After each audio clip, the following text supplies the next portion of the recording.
Ева, как сте? Добре съм, мила. В момента съм на пътя и казва, че няма работа. Да. Понеже близо ме снимайте. Не ми харесва. А до мен е в момента Габриела. Добър вечер, Габи. Как сте? Еми чакам за банани.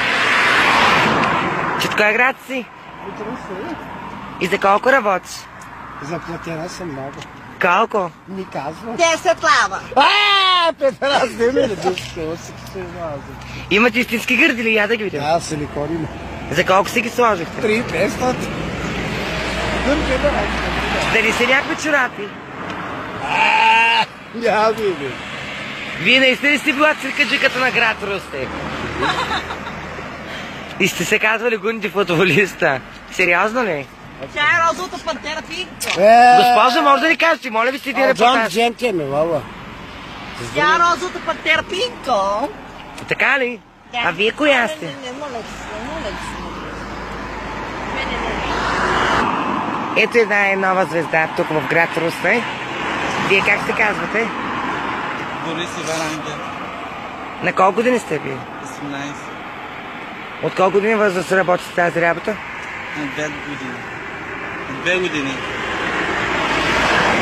А в Русе с как дойдохте? С влак, С влака. да. А женското ви име как е? Моето, Ивана. Ивана. Да не е като певицата Ивана. Моля? Да. А вие певица чувствате ли са? А? Певица чувствате ли са? Да.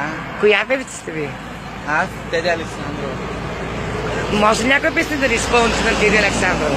Да, ама не знам, в принцип, те са много, ама не знам, забравя ги. Една, например. Коя може? Не, че забравя, малко ги знам, разбираш, наполовината ги знам. Добре, малко само. Питието влиза леко. Поручи второ и трето. Заведи ме там където. Ще ти скочи на сърцето. Да. Които ще ми побърквам. Цялата ти ще ми мърквам. По-високо. Най-доброто заслужава. И да получаваш. Да. Tell me baby, tell me lady. Тулучи, дай ми да пее. Tell me baby. Тук съм. Благодаря ви много за репортажа. Мерси, чао.